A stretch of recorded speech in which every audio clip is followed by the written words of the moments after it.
guys, it's me. I'm back. What's up, party people? We're like, Mads, come on.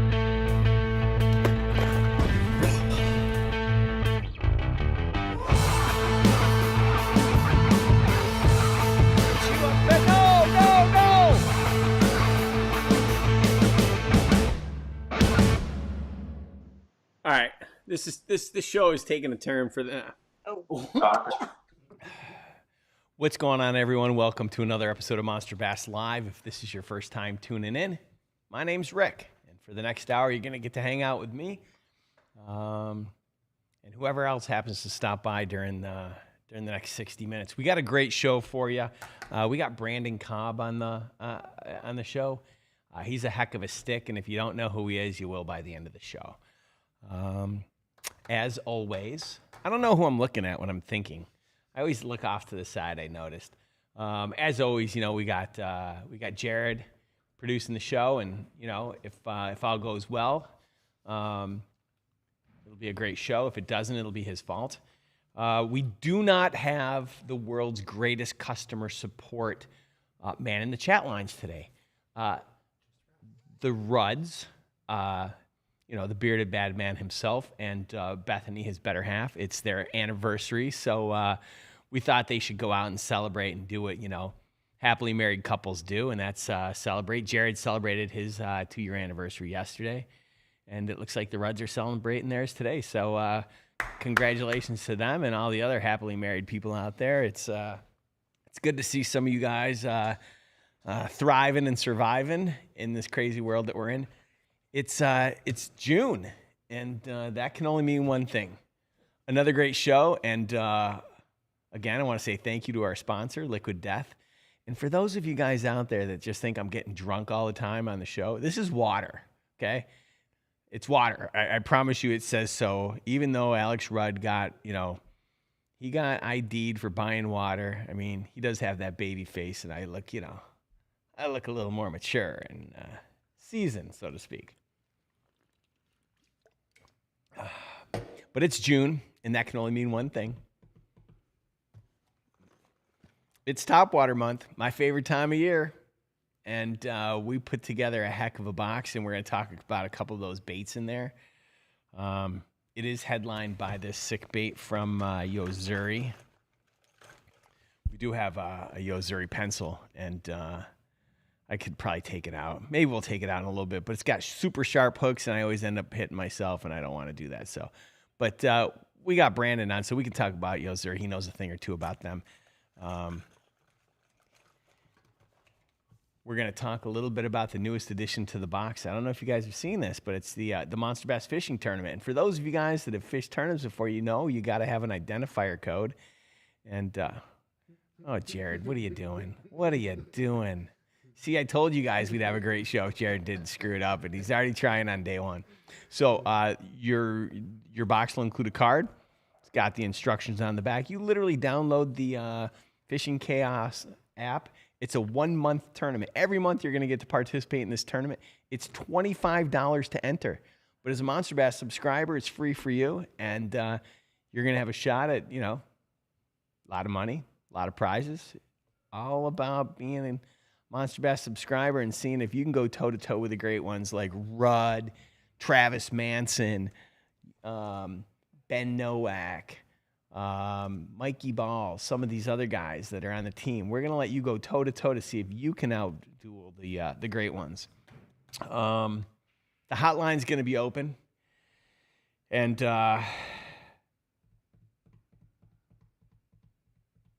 as always, we like to pick an organization that we support. And I think Rafi's man in the phone lines, or man in the chat, Rafi will put up the name of the organization in there. It's an organization that is near and dear to all of us because it hit the entire Monster Bass team when one of our friends' fathers took his own life. He was a pretty decorated Navy SEAL, and tragically, decided that he could no longer live and took his life. And this is something that happens all too often. You know, every single day, 22 veterans take their own lives. And it's something that we can avoid. And so you'll see Mission 22. So every dollar that you donate in the Super Chat is going to go to Mission 22. And every question you ask of Brandon or myself today when the phone lines are open, we'll make a donation on your behalf, because we really do care about this cause. It's something that hit home, and it's something we really care about. But enough about that. It's June. It's Topwater month. We got a great show. Let's not waste any time. I want to be respectful of this guy's time because he just got off the water. So our guest today has fished in not one, not two, but three. Unless I get this wrong, and then I'll blame somebody else because I don't make mistakes. He's fished in 3 Bassmaster Classics. He's fished 50 tournaments and 40 times in the money. Okay, now I'm going to let you do the math. It's not very hard. He's won over $500,000, which means this guy's making about $12,000 every time he enters a tournament. So the next time you see him at the bar, I think this guy can buy us a beer or two because he's banking bank. He's sponsored by Yozuri, and we got some Yozuri baits in the box, and we're going to talk about it. Let's give a warm welcome to Brandon Cobb. How's it going, man? Hey, I'm good. Thanks for having me on. It just started torrentially raining here, so I hope you can hear me. I might have to move inside. I'll be honest, we hear you fine, and I can see that rain coming off the roof behind you. Yeah. There is nothing like a torrential downpour in the south. Where are you? I'm at Pickwick for the Elite Series here. We just had day 1 today, so day 2 is tomorrow. Nice. And how'd day 1 go? That's pretty good. I think I'm in 13th place. I had 17 and a half, so we got a good start anyway. What were we throwing? Unfortunately today, I was catching fish in practice on the new dual, the 5+ Yozuri, the big crankbait, but They got so hammered today that I had to catch them all in finesse gear. So today I finessed them with little pink worm and some drop shot stuff like that, all finesse stuff. But caught a good many fish, but it's definitely they're getting harder and harder to catch every day. Yeah, I bet. Who's our day 1 leader? I believe our day 1 leader is Matt Robertson. He's pretty skilled at this ledge fishing. So actually, I have done okay in the ledge tournaments, but we don't do this back when growing up in my house, like South Carolina, we don't have ledges. It's like right. This is when I come here one time a year. It's about the only time I get to do it. I like it, except for somehow all 90 of us find the same dang ledges every time, so we all end up sitting on the same spots. That's a little frustrating. But other than that, it's fun. Totally. I just had one of my first experiences with ledges. We were fishing on Gunnersville, and we're throwing deep diving crankbaits. We're throwing 20+ divers, and I've never thrown a 20+ diver. And so they're just like, throw that thing out there and just crank it as fast as you can. And I start cranking it, and oh my God! As soon as it got into the zone, you would get hit after hit, and it was the craziest thing to me. Because I just never thrown a 20+ diver. So that was so cool for me. I really enjoyed it. Oh, yeah. That's one of my favorite ways to catch them. It's just a lot of times by the time you get to a tournament on these ledge-style lakes, in practice, they'll bite it. But then when everybody's sitting there for an hour hammering them, they just don't. The power fishing stuff just doesn't work anymore. Yeah, for sure. I want to say thanks to T-Rex and to Big Rich. Love you guys. Thanks for your support. Well, let's get in. Let's learn a little bit more about you, and then let's talk about some baits and stuff. So, what's your PB? 11-1 in Texas, Lake Fork, actually 2 years ago. The Elite Series I won. I caught it during the tournament on day 3. What's your PB smallmouth? Actually, I believe I caught that last year at St. Lawrence River. I think it was 6'4" or 6'5". Damn it, beat me. I caught my PB. I caught my PB up on the St. Lawrence as well, but you still beat me. And sadly, my PB. Yeah. So that's the biggest I've ever caught by far, by a long shot. Yeah. Sadly, my PB is a smallmouth, which tells you a lot about my largemouth capabilities. I know Lake Hartwell's your favorite. I did a little research, but you got one lake. What's the dream lake you could fish that you haven't fished? Man, I mean, I went to El Salto, Mexico. You can't not like it, but I don't know if that really counts. Yeah. It's But like you it's yeah, like that's fishing a like, big private pond. yeah, I love. I mean, honestly, like obviously, Lake Hartwell's one of my favorite lakes, but I really love Lake Lanier too, and Hmm. because of the big spotted bass, it's the closest. It's like, I mean, it's East Coast, but it's the closest to like you have to trophy spotted bass and stuff like that. Yeah. Have you So I fished? love that. Have you fished the West Coast? I've never made a cast beyond Texas. I gotta tell you. So. Yeah, you need to come up to Clear Lake and Bullard's Bar and some of those. Well, my old travel partner from the Elites last year, that he no longer fishes Elites, but Randy Pearson, he's from California, and that's what he always tells me, like, you got to fly out here. He's like, you won't want to leave. Yeah, it's crazy. It's crazy. One bait to throw the rest of your life. To like for fun or to do well in tournaments? Because there's a difference. Okay, so let's start with tournaments. You got one bait to throw in tournaments. Got to be a wacky worm. Wacky worm. Interesting. Variation of it, like because you can put a nail in it, get it deep. You can throw it weightless, fish shallow. So that's got to be the best tournament bait. But bait to catch them all the time, like for fun, definitely a walking bait topwater. Honestly, it's the Yozuri pencil you held up a while ago, but it's a topwater. All right. Last question. Jared, let's open the phone lines because people are going to have way better questions than me. All right. You walk into the octagon with Justin Atkins. Who wins? Yeah. I'm faster. I win. I'll be behind him before he knows it. All right. Jared, call Justin Atkins up and tell him that Brandon Cobb said he can kick his ass. And let's get him on the phone. You know, that was my travel partner. I do. When I fished the FLW Tour, that was my travel partner. I do. Atkins.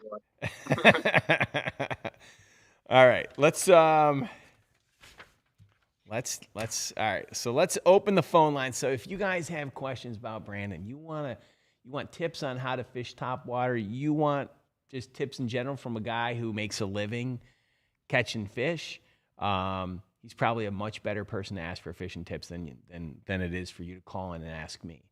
So let's not waste any time. If you got a call, let's line it up.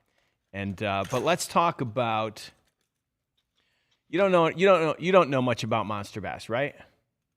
No. I mean, I know. I've obviously heard of it, but Sure. no, I don't know it.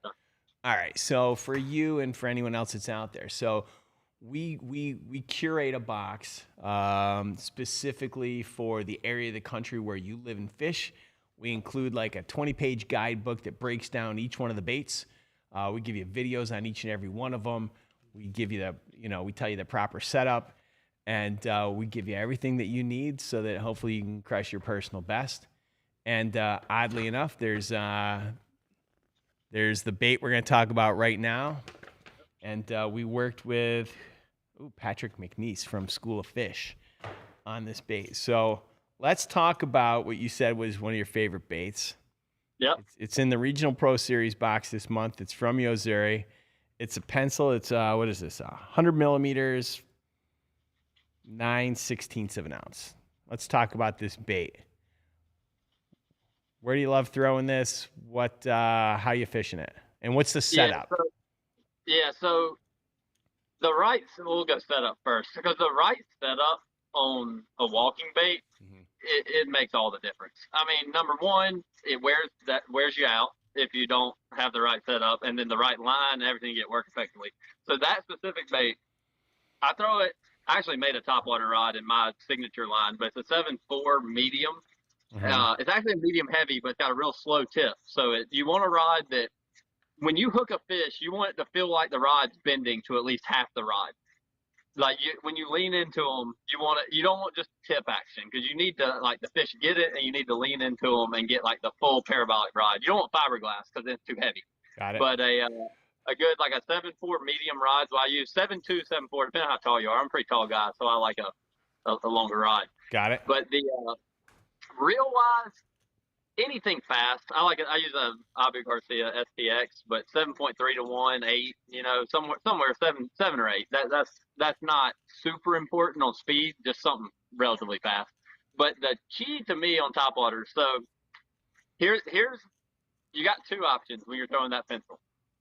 If you want to have basically perfect landing ratio, you throw 15-pound monofilament. But if you want the bait to work effectively, be able to cast farther, and you might lose one every now and then, and it might get fouled up, but to be more efficient, I use 30-pound Yo-Zuri braid. I went back and forth between 15 and 30 for years, even as I made the pro tour. This is like within the last couple of years that I've played with this.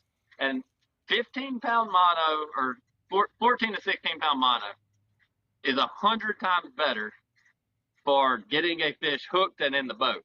But you end up not casting as far. You end up maybe like missing one because he's too far out sometimes. Yeah. But when you hook one, mono's better. But I say 30-pound braid is the way to throw it, in my opinion. Well, let me tell you something. Not bad, Rafi. We got a 7-foot medium heavy bait casting rod, 731 reel, and 30-pound braid. Yeah. Who knew? Good work, Rafi. That's good. That's good. And I'll just use the longer rod because I'm tall. You're taller. I just like to be able to throw the heck out. That's the good thing about that bait. It's not a huge bait. Yo-Zuri has a larger 3-hook version. Sure. And if I want a big bait, I throw it. But that specific one, even for it being relatively small, it casts really far. And what's cool is you notice it's a small bait, but it's got 2 huge hooks. Yeah, you notice it does. Like so a lot of the smaller walking baits, they have 3 little bitty hooks. Yeah. Which when you're targeting like monster bass, like big largemouth stuff like that, the 2 hooks, sometimes one might miss it, but when you hook them, you're much better off with those 2 larger hooks than 3 like number 6s. So that's a real good bait for catching largemouth shallow. And I throw it like where I throw it, like it's obviously good schooling fish bait or open water like that. But I like that one. I think hold that one up close. I think that's the color. Yeah, I believe that's the Prism bluegill color. It's the real bluegill. Real bluegill, yeah. So that color is one of my favorite like shallow colors because it looks just like a bluegill, and I throw it down the bank, and then I throw like a bone or a clear when I'm like offshore catching more fish eating shad. But that is one of my favorite baits. I actually caught a lot back when I fished FLW, Forest Wood Cup at Lake Ouachita. They're wolf packing, and I caught wolf packers on that specific bait, bluegill color. Now, talk to me about what's the theory behind, or what's the, all the lines on just the bottom. What does that do? Yeah. So those ridges make it kind of just a little more turbulent, and I have no idea the science behind it, but I swear it makes them a little bit easier to walk because it has a little more resistance when you pull it, so the bait will walk in place a little bit better than a smooth bait. Yeah, it's interesting you say that. Yeah, because that's exactly what I thought, because especially the angle and the way that it's curved, it feels like the angle on it looks like when it swings, it's just going to help naturally as it goes through. It's going to flow through the water a little bit more. Yeah. Interesting. 100%. Like it doesn't cover as much like vertical distance, and it goes horizontally back and forth more because I think it slows it down a little bit and keeps it from moving too quick towards you. So how long have you been with you? Oh, go ahead. The casting's phenomenal on that thing. That's one of the biggest things. And with that braid, so I've played with it back and forth. That bait does not come with a split ring, as you notice. Yeah, it doesn't. So sometimes if I'm being lazy, I put a split ring on it, but normally I tie a loop knot with braid. You don't have to, but I feel like you get a little bit better action with the loop knot. Interesting. And funny you said that, because I wouldn't have even noticed it had you not said it. I totally overlooked it. Yeah, but they walk so good, you actually don't have to put a split ring. You just tie it to it and it'll still walk. But I just being a little OCD, I like to put a split ring or tie a loop knot. Sure. What, you feel like taking a phone call or two? Yeah, absolutely. All right, let's go to the phone lines. Actually, Jared, let's fire up the first golden ticket. We got people waiting. All right, so for those of you at home, if this is your first time tuning in or you're new to Monster Bass, your box included a golden ticket. I probably got one somewhere. Actually, no, I don't. All right. Oh, yeah, I do. There you go. There's your golden ticket. I'll hold it so it doesn't get all lit. Individually numbered golden ticket. If I call your number, you email us at marketing@monsterbass.com, and I'll give you a giant box full of stuff from my garage, and it'll make my girlfriend really happy. Because one day, I'm going to surprise her. I'm going to move the car into the garage. But that's going to require a lot of you guys to start claiming your golden tickets, because my garage is full of fishing tackle. All right. The first number is I1760Q7190. Boom. All right, let's go to the phone lines and go ahead, caller. Where are you from? I'm from California. My PB is a 7.9 largemouth bass. Caught at the Kings River here in California. This is Fishing with T-Rex. I should know this. Hello, Brandon, Rick, Rocky. How's it going, T-Rex? Oh, I'm good. Nice. Just been, going out fishing and doing my thing, getting ready for the tournament next weekend, and okay, breaking baits in half. Nice. Do you have a specific question? Rocky can tell you about that. I sent him a picture. You did? What'd you do? Yeah. Oh, that free bait you sent us last month, because the weights were running late. I was skipping it up underneath a bridge, pulling bass out, and accidentally hit the pillar and snapped it in half.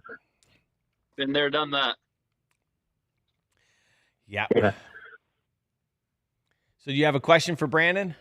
Hey. Yeah. I'm new to tournament fishing. This is my first year. I'm fishing the SinCal Elite Bass Series, and we're fishing at Lake Cahuilla that's come up probably about 25 feet in the last 2 weeks. Where would you recommend fishing with the water coming up that fast? To be honest, I've never had to deal with that. We don't have that on my half of the United States, I guess. The lake doesn't ever change that much. But with that being said, I don't know if there's shoreline vegetation and stuff like that, or what the lake's. I have literally no idea about the lake. If it's bluffy, it probably won't change all that much. But generally with it this warm, if there's any kind of vegetation that got flooded, they're going to follow it to the edge most of the time with it being warm.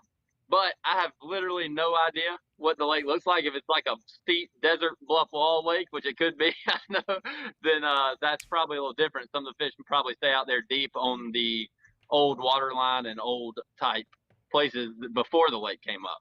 So they do that quite often. 25 feet is pretty drastic, so I don't know how deep fish will get in that lake.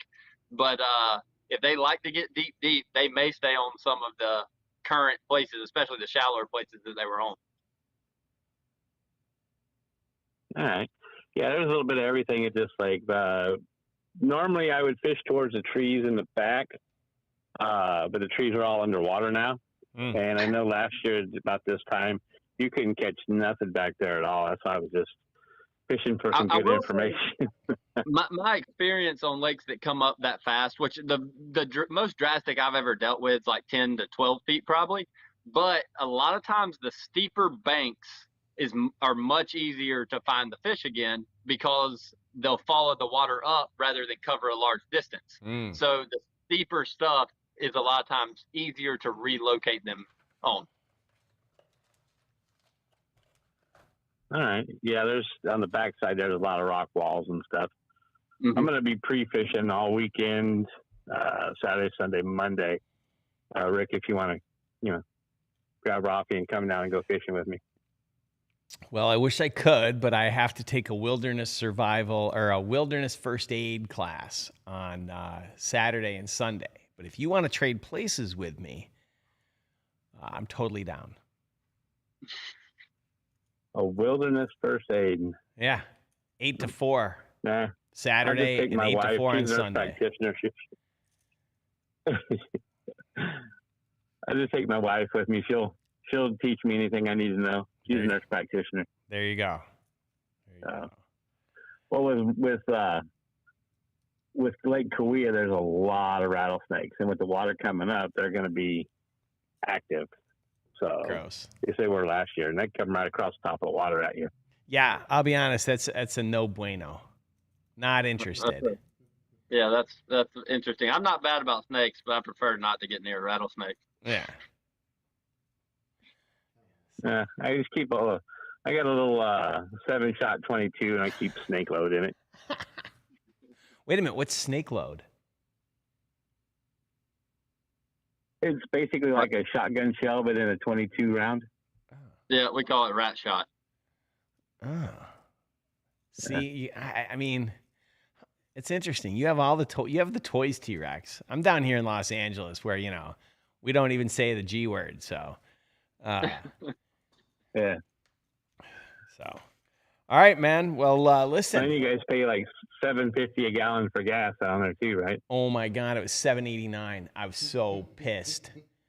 I didn't even bother filling up I didn't even bother filling it up. I was like, all right, they're gonna gouge me over Memorial Day weekend. I'll put in $50. I put in $50. I got like 8 gallons. It was the stupidest thing ever. Right. Yeah. So I took the truck down over the weekend because it was still $5.25, and my buddy that works at the gas station said, "Hey, make sure you fill up this weekend because Wednesday everything's going up another 25 cents." And sure shit, it did. I drove past the gas station this morning. And it was $5.55 or $5.25. So I filled up the car, the truck, and the boat over the weekend. It's ridiculous. All right, well, listen, man. I hope you California. Yeah, I hope you crush it this weekend. And if you need any tips, don't call me, because I can't help you. I'll call Rafi. We know Rafi's a legend. He is a legend when it comes to bodies of water that have. What did you say? It rose 25 feet. Yeah. That's unbelievable. Yeah, it happens all the time. I can't even imagine that. If that happened to our lakes, it'd be like over the dam and the houses. Like, that's crazy. Which 25 feet is like the deepest. We've got lakes like. Oh no, we got Millerton Lake. That I think last time I was up there a couple of weeks ago, the deepest I got into was about 125 foot deep. Wow, that's crazy. All right, T-Rex. All right, well, it's good talking to you guys. Y'all have a good day. And Brandon, thanks for the information. And Rick, Rafi, you guys keep up the great work. You guys are like family. I love y'all. Love you too, man. Thank you for calling. Good luck. Have a good one. All right, bye. All right, that was T-Rex. Let's go to this next caller. I already know who this one is. All right.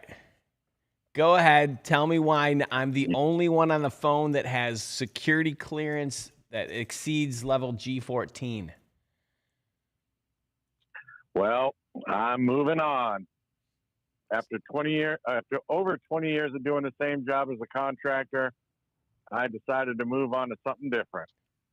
So no more going to the Pentagon every day. You're going out to like private consulting to make the big bucks. No, I'm actually making the same amount of money. I'm just able to work from the house now. Oh, fancy. Oh, good. Yeah, I don't have the 2.5 hour commute anymore. So Marty, I don't think I can work from home. I'm not focused enough. I'd be playing video games at 11 o'clock and not doing anything. Right? Marty, you got a question for Brandon? Yeah. So just last week, I was out bass fishing and I was trying topwater and I was getting a lot of short strikes. So I switched to a wacky worm, started catching some bass, and they were all spitting up shad. I switched back to topwater, still nothing. I go back to the wacky worm, I start catching them again. What would you do in a situation like that where I'm getting short strikes from anything topwater? They're spitting up shad, but they're hitting a wacky. What would you? I wanted to go with the topwater bite and couldn't figure out what to use. Yeah, so that situation, what it sounds like to me is your bait was probably a lot of times it's color, but I'm not as much of a color guy as most people. People are like, oh, they missed and switched colors.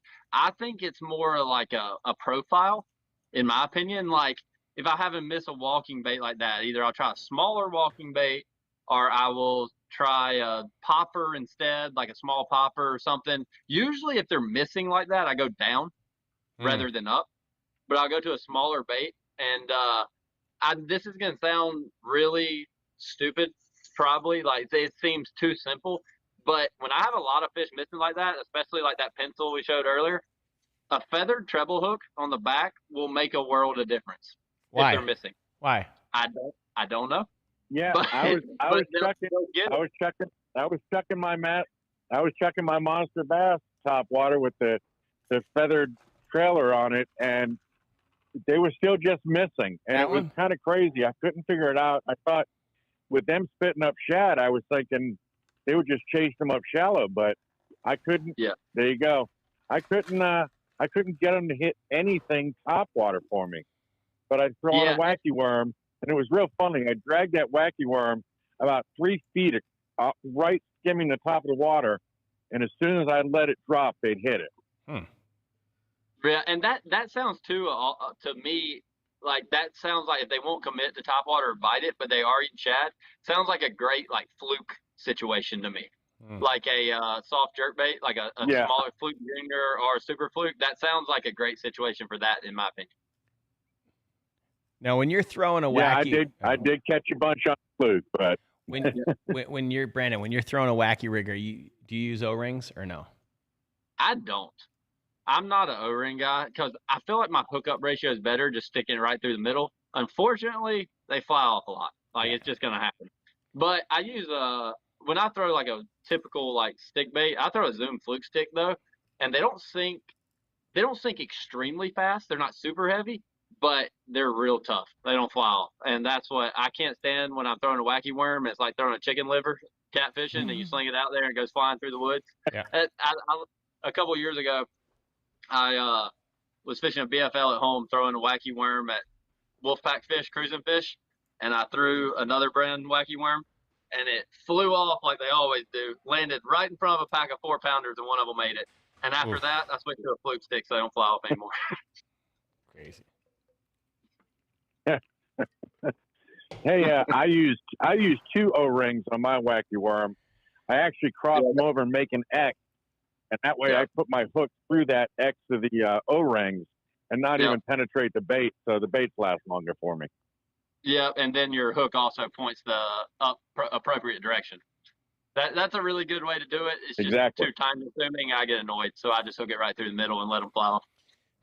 Oh, see, Marty, you and I need to get a soft plastic sponsor, so that way we don't care whether or not we go through, a crap ton of soft plastics. Yeah, exactly. Exactly. I mean, I got some local guys here that are making stuff that are really working for me. So, I get them a little bit cheaper and I can run through them a little bit faster if I need to, but I use those 2 O-rings and it saves me money. I've got friends that do that. That is a great tip and technique to do. Unless I pre-rig them before a tournament, like rig up 2 or 3, then I'll never take the time during the day to put them both on. Nice.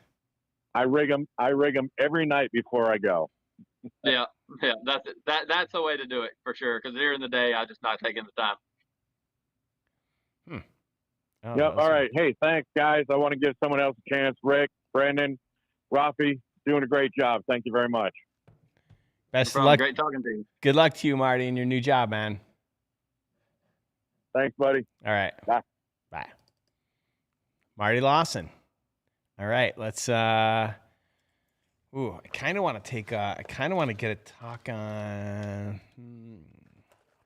Let's see what else is in this box that I might want to talk about. I don't want to talk about anything that's not your sponsor. Let's see. Yamamoto, nope. All right, we're not talking about any other baits.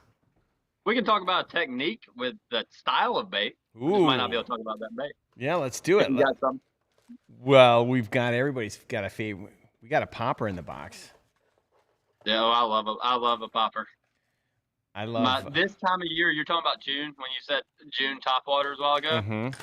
Literally, like I said, I love throw a pencil and stuff like that. But literally, the first thing that comes to my mind if you say June topwater is a popper, and it is the greatest. I love catching like fish up around brim, like bluegills up shallow, and a popper is so good for catching shallow bluegill fish. Obviously, use the Yozuri one, Obviously. But there's a popper. But a popper, in my opinion, they've got a bad rap on how you fish them. Really? The way I fish them. So most people throw a popper and they go bloop, bloop, and like make the big bubble. Sure. Like that's what a popper people think is. Yep. I twitch the absolute crap out of mine and fish it as fast as I can with little bitty twitches. Like twitch, twitch, twitch, twitch, twitch, and get it to just go like it almost like splashes water rather than bloops. If I bloop it, I did it wrong. Like I fish mine extremely fast with no pauses and little tiny twitches rather than bloops.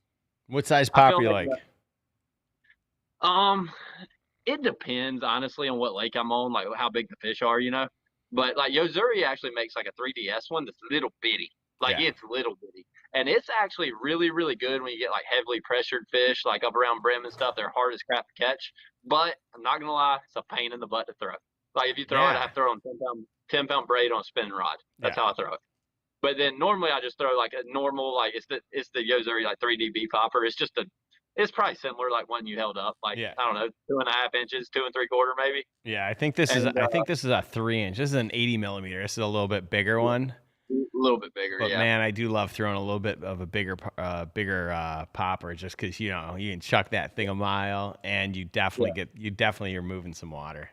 Yeah, if you get frustrated with the small poppers, though, I will say switching to throwing it on a spinning rod, best thing I've ever done. So much easier. Why? You don't worry about like backlashing, and like you get some bushes or stuff. Like you can't skip it. Obviously, it's a popper. It doesn't really. Right. I mean, I've seen David Williams skip a popper before. How he did it this day, I still don't know. But like a spin rod, you can just kind of dart it in there. Like those little light ones, 10, 15-pound braid. You can just kind of like use a 610, dart it in. Where you try doing a bait cast, it's so light, your rod, unless you got the flimsiest six rod you've ever, like a pistol grip, old man floating worm rod. You're not going to be able to whip it under those bushes. So spinning rod on little poppers, and then I use a typical like 7-foot medium on bigger ones. Sure. That made my life so much easier back. I started doing that in probably college with the spinning rod, and it's the best way to throw it. The small ones. Huh. All right. That's good to know. Guess we'll have to give it a try. It's the June bait, guys. If there's any month that a popper shines, it's June. Because you also got mayflies in June.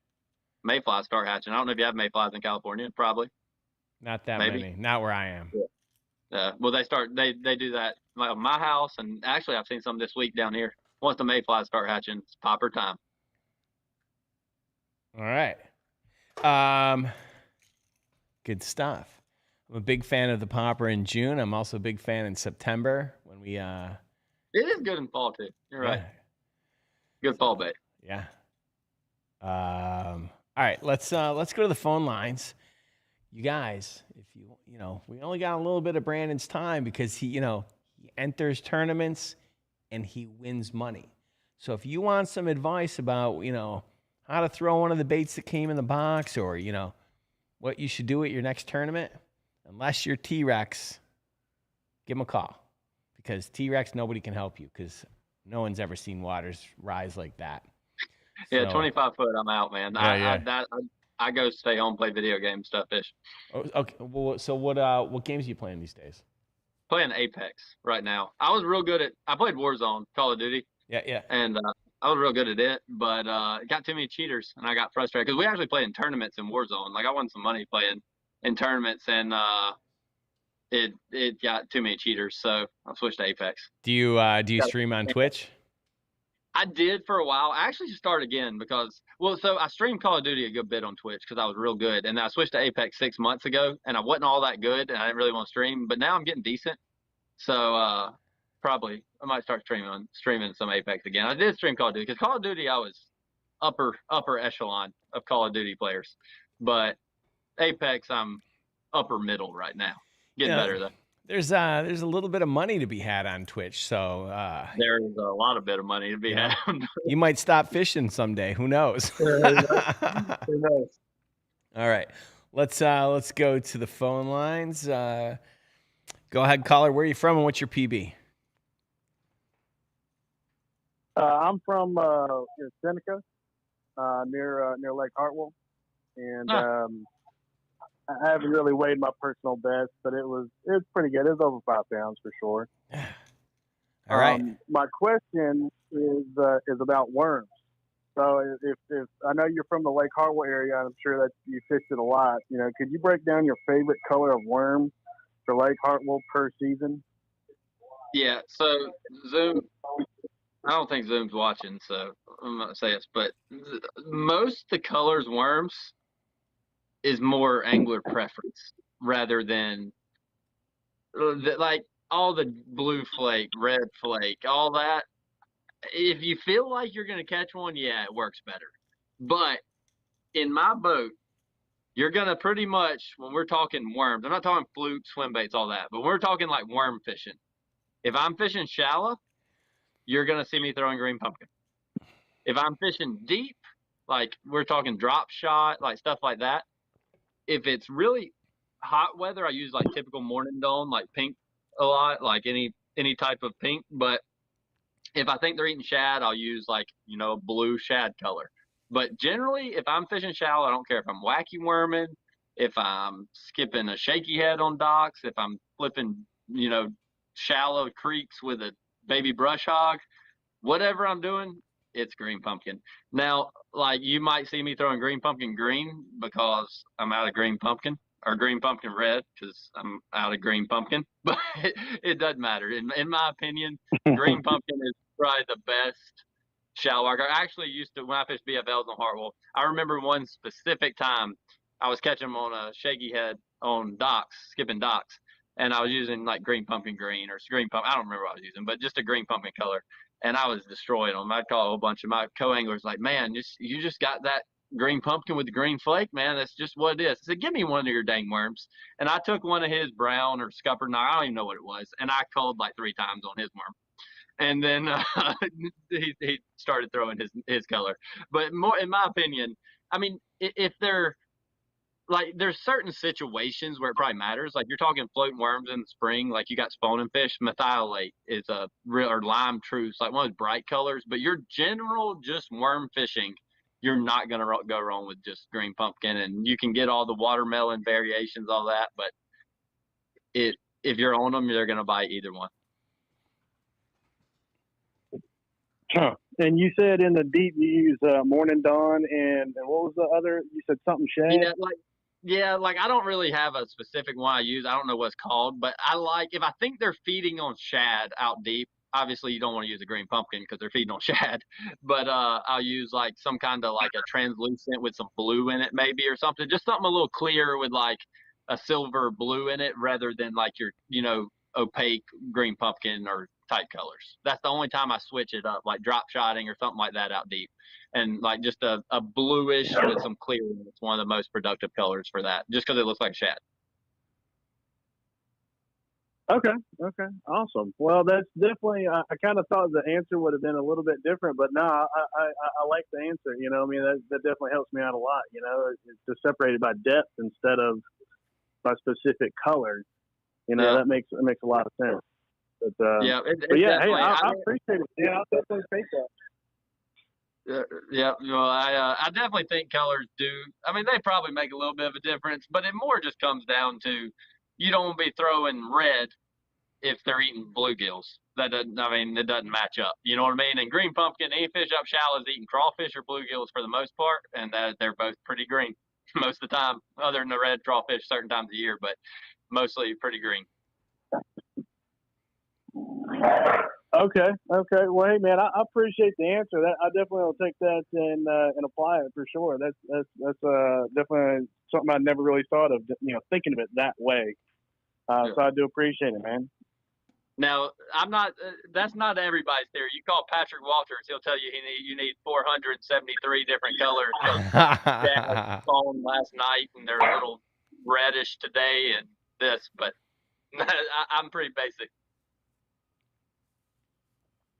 I got you. Well, hey man, I really appreciate it. That's definitely good advice. I like it. So, but I appreciate this and appreciate you answering my questions.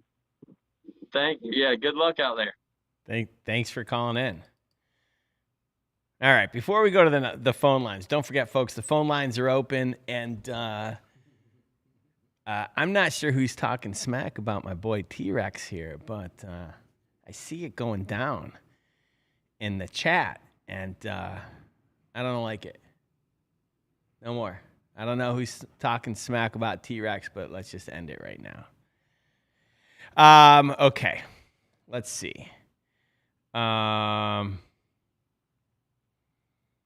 Let's see. We got another call. I'm nervous. I think I know who it is, but I'm not certain. All right. Go ahead, caller. You're on the air. What's your PB and where are you from?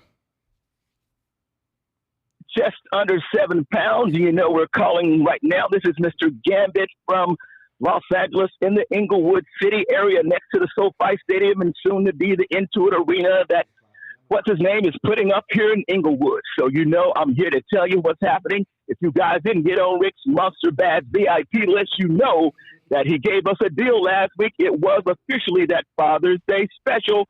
You know, this was a Father's Day. You're thinking about him. The world's best dad limited edition box. The gift bundle was loaded with Monster Bass Rolo 6 current bait and the Monster Bass Hammerhead 1.5 solid square deal. That's an Alex Rod edition.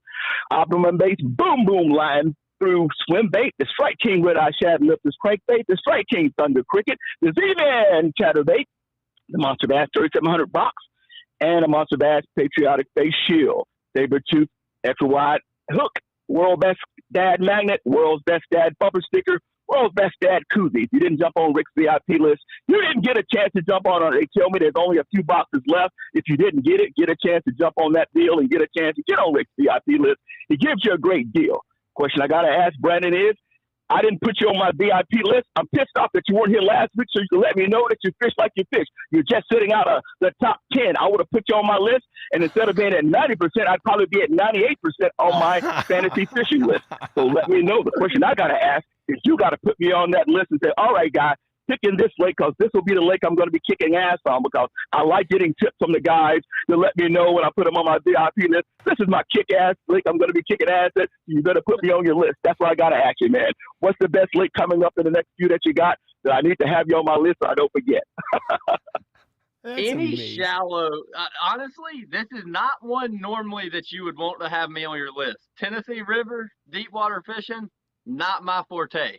But usually anywhere the shallow, like power fishing, usually is my forte. Like I think out of the next ones, I've had a little success at St. Lawrence if I can catch them shallow. But if it's not looking like there's gonna be any kind of shallow bite, not my forte. But the Mississippi River is the one I'm most excited about the rest of the year because it's shallow river fishing. I'm able to put a frog, Texas rig on the deck, and go to town. Well, I'm going to tell you right now, I'm going to put you on the list no matter what.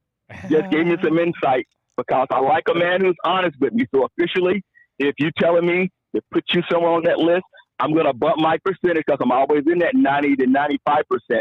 But those guys who win stays in that 97 to 99%. So I'm going to put you on my fantasy list for the rest of the season. Just know you got a fan pulling for you saying, all right, who's out there rooting for Brandon Cobb to win something in this fantasy fishing because you get a lot of prizes. And I love a deal. Well, I appreciate you rooting for me. And as far as the rest of the season, now Lake Oahe in South Dakota, I don't have a daggum clue, but I don't think anybody in the whole field does. So we'll see what happens there. Well, definitely, man, I'm going to be looking out just in case. There's a list and stuff for the guys who's just in case. There's that backup list they put you on. So I'm going to keep you on the list no matter what. The backup list will kick in. Now, Rick, I'm going to give you a break this week, man. No deal I'm going to ask for. But don't worry next year, man. We know it's summertime. You'll be given a VIP deal. So, guys, if you're not on Rick's VIP list, get on Rick's VIP list so he can send you some deals and you can save some money because this gas price here in California is killing us. We need a deal everywhere we can get it. Thanks so much for calling in, man. I appreciate it. All right, take care, guys. Love you. Bye. Love you too. Thank you. Oh my God, I need that guy in the payroll. He's so good. Every week he calls in. He makes me giveaway stuff. He'll be like, come on, you got to give everybody a deal. I'm like, okay, sure. Let's do it. Gotta be a salesman. Gotta be a salesman. No, he's a grandpa. Oh, really? Yeah. He had to be a salesman at one point. He sounds like he should be on the radio. Like that guy's voice. I'm like, it's amazing. I want to go to his house someday. We need to do it live from the backyard and whatever he's barbecuing with the grandkids. I think it'd be hilarious if we just showed up at the house. It'd be so good. All right. I'm gonna highlight one other bait. You can tell me how you would fish it this time of year. All right. I'm gonna pull it out only because I hate it in a plastic bag. So this company, I don't think anyone's ever heard. Not many people have ever heard of. It is crushing it in the Midwest on the local tournament scene. And every store I've seen in the Midwest seems to carry this. It's a company called Razor Custom Tackle. It's all made in the United States. He hand ties the skirts. Makes great razor. Let's see. Let me see what it says. It's got a 5/0 Mustad Ultra Point. It's got it's totally adjustable from subtle chirp to loud crackle. It's got the counterclockwise blade rotation, and every person that we sent this out to test ahead of time loved it. How are you fishing? Do you fish buzz baits? I do. I would be willing to say I probably won more money on a buzzbait than anything else. But I made my own buzzbait. I have a signature one. But see, I don't throw a skirted buzzbait very often. Okay. I put a horny toad, a Zoom horny toad on it. And not that a skirt is not effective. A skirt, it's got a good hook too. That's that Mustad 5/0 that's got you. But a skirted buzzbait is a great bait. But yeah, you can't skip it. That's the problem. It doesn't skip. But a lot of times, I will say, like a skirted buzzbait such as that one, when your fish are feeding on smaller shad, smaller bait, shad spawn, like shad might be up around the wall, up around some rocks or something, the skirt is great. Like that's one that's a good profile, you know. So you're saying for anyone that got one of these without the skirt, they could put this frog on it, and it'd be a great combination. That's absolutely right. Yeah, like I don't know specific. I mean, I'm assuming yes, probably. Yeah. The way I make mine is I grind the head down, which I make my signature now that we sell. But I used to take that buzzbait and I grind it down on concrete till the head was really small, and then I would slide it entirely inside the frog. Does that make sense? Yeah, it does. Now tell me why and tell me where we can buy these. So for everyone that's listening, that's like going, hold on a second, I want to buy these things. Let's give Brandon an opportunity to give a shameless plug and sell some of these things. Tell me why you grind down the head. So you're grinding, I should just take it off, but you're grinding this head down so it's super small. Yeah, so it's lighter number one, but also it'll fit inside the frog. Like, because that's what makes it skip so good. Because the weight's inside, like the bait's real compact, you know? But mine is actually from Greenfish Tackle. It's called the Toad Toter Buzzbait. Okay. But it's my signature series. But what I used to do is I just take a buzzbait like that, and I would either cut the sides off with some clippers and then grind it on asphalt with a iron or something, grind it down, and that's it. Just take it just to make it smaller. Generally around when you're throwing a horny toad buzzbait, a frog buzzbait, 3/16 to 1/4 ounce is the appropriate weight. Now, people, a lot of times when they throw it, that buzzbait there, you're going to be able to reel a lot faster and it still run effectively. When you have a light buzzbait with a frog on it, you can't. It's not meant to be reeled fast. If you reel it fast, it's going to roll inside. That's just the nature of it. I get messages all the time like, hey, I bought your buzzbait. It runs on the sides. I'm like, well, slow down. Probably you're reeling too fast. Yeah. And if you don't get the frog hooked dead perfectly straight, then it's going to run crooked. Yeah, of course. But yeah, so that buzzbait's great if you're reeling fast. But with a horny toad, you can skip it under docks, under bushes, and you can reel it really, really slow, which is not always good. You don't always want to reel it slow. But in a lot of situations, you do want it a little bit slower. But I've been making my own buzzbait since I was probably 12. Wow. And I used to grind them down like that, and then I bought actually a drop shot weight mold. You know, like the drop shot weight, like the cylinder weight. Yeah. And I ground it out with a Dremel tool when I was like 13 or 14. And when I was like 13 or 14, and I would pour a buzzbait in the drop shot weight. So it was a long, skinny, like 1/4 ounce weight. And that's how I did it for a while. And then I told Greenfish, like, well, I don't think my buzzbait's really a secret anymore. So let's go ahead and make some to sell. So that's what we ended up doing. But the horny toad buzzbait, it was like a North Carolina, South Carolina secret, probably since I was in like middle school. Like Wow. we've been throwing it around there until about 2012 is when it got like, I guess, mainstream. People started realizing it. Yeah. But man, since like early 2000s, late 90s, that was in South Carolina. That's what you threw. That was it. But yeah, that was it. Amazing. All right. Let's let me just go to the phone lines. We got one more. We're gonna take one more call before we let you go, because again, I want to be respectful of time. I know you got to drive tomorrow, or you got to take care of the boat. Well, I got to re-rig my rods because our day 2's tomorrow. Got it. That's right. All right, let's go to the phone lines. We'll take one last one. I know who this is. He's called more times on this show than anybody else. He's called 63 times. So to everyone else that's out there that gives you something to shoot for, I don't know what you're afraid of. I don't bite. Go ahead, Brandon. How's it going, man? Hey, Rick. How's it going? Good. How are you, bro? Doing pretty good. Is Brandon still there? He is. Oh, great. So, Brandon, you're an amazing angler. You've done some really amazing stuff on the tournaments and everything.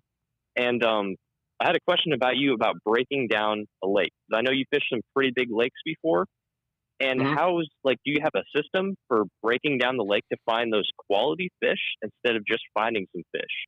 And then how do you go about catching those fish if they're not wanting to commit to your baits?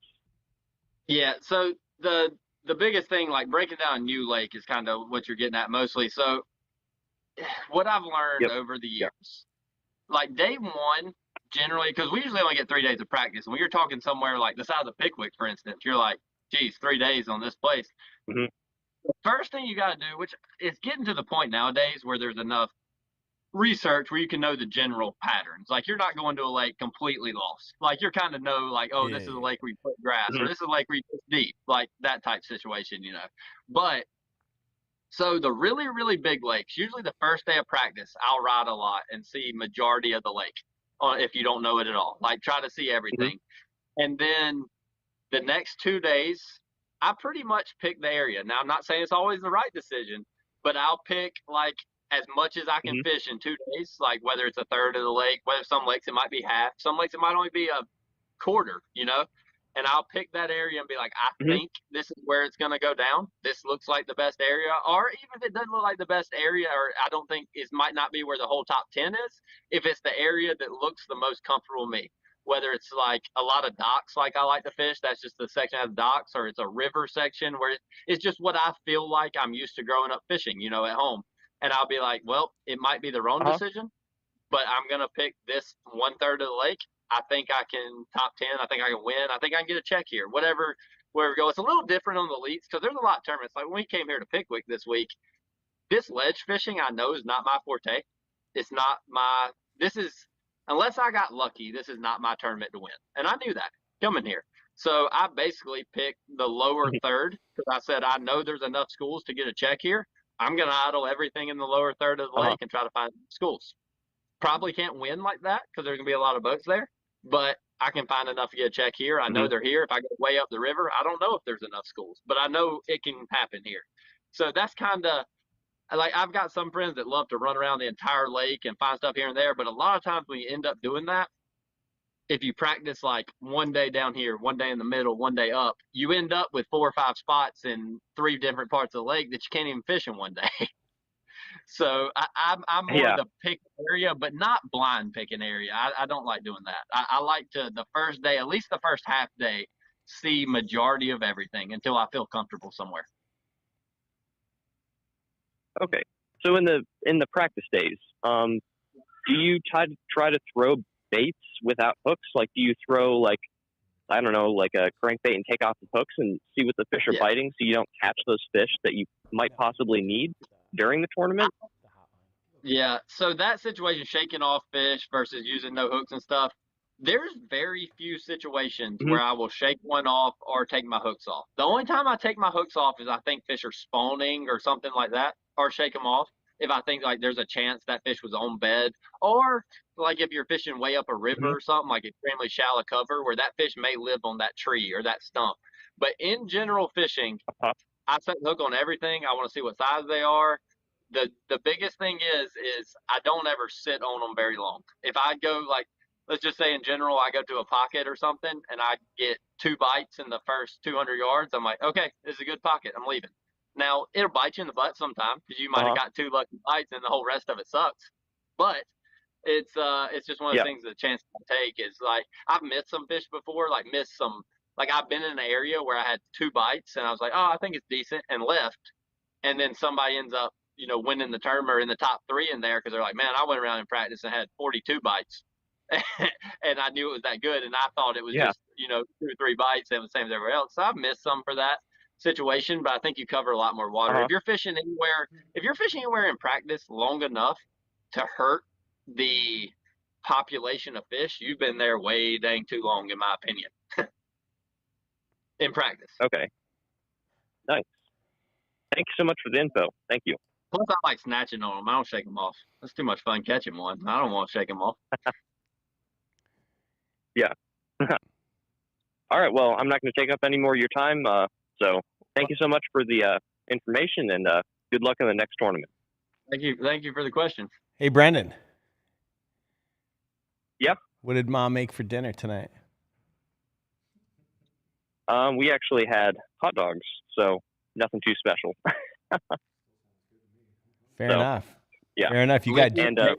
You got Jared's attention. At least you ate the same bar and grill for straight days. Oh. It's the only place in where we are, and it's the hamburgers that smell a little bit like cigarettes. Yikes. That's a hard pass. That doesn't sound too good. So, all right, Brendan. Well, thanks for calling in. Appreciate it. All right. Thank you. You both have a good night. All right. You too. Thank you. All right. That was Brandon. According to 706 Fishing, please hit the like button if Fitz has fallen in the water more than he's caught fish. I'm sensing that there's a throwdown taking place in the chat between Fitz and 706 Hannah. So it just continues. I could watch this all day long. All right. Well, listen. I really appreciate you coming on the show. It's great to meet you. I learned a lot, and I think our callers did as well. Or our listeners did as well. If they want to follow you, are you on YouTube as well or just on Instagram? Yeah, I have a YouTube channel.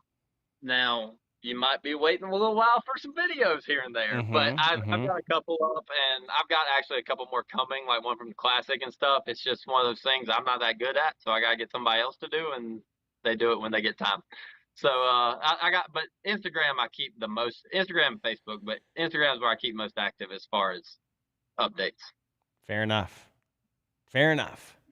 Well, if you're not following Brandon, head on over to his channel, give him a follow. He's got some great content. You can follow him along as he competes on tour 40 times out of 50 in the money. So, you're following a winner. So, listen, man, best of luck to you in day 2. Really appreciate you coming on the show and talking to us about this amazing Yo-Zuri pencil that was in the box this month. Really appreciate you. And, we'll have to have you on the show again sometime. Whenever you need me, I'm here. Thank you, sir. Have a great day. Thank you. Y'all have a good night. All right. Take care. Wow. That's back-to-back mic drop, guys. He's knowledgeable. You know what I'm realizing? Like this bait right here with the lines, I don't know, on the bottom. I don't know why. Like that's pretty cool. I need to have them make a prototype of this one and have them put lines on the bottom and then see what it does to the movement of the bait. I don't know. But I definitely think I need to make one of these in this size too. Although it's very similar to the Patriot. I might get jealous because I love the Patriot. It's one of my favorite baits of all time. So there you have it. We went through a good portion of the Topwater box. We talked about the popper. We talked about them.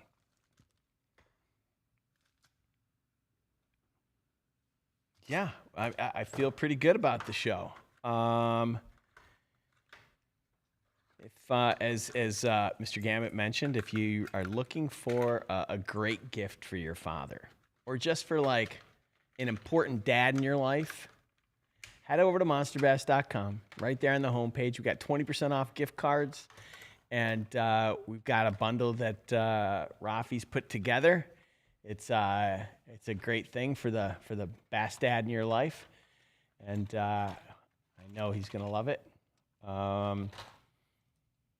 Next week on the show, we are going to we're gonna be graced by Chad Spawn's presence. He'll be on for a little bit, and I'm sure you won't want to miss it.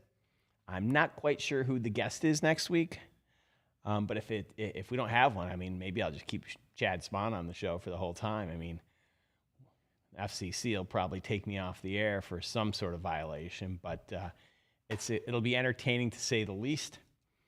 I want to thank everybody who dropped in a super chat. Appreciate you. Do me a favor. If you're still watching, please just hit the like button for me.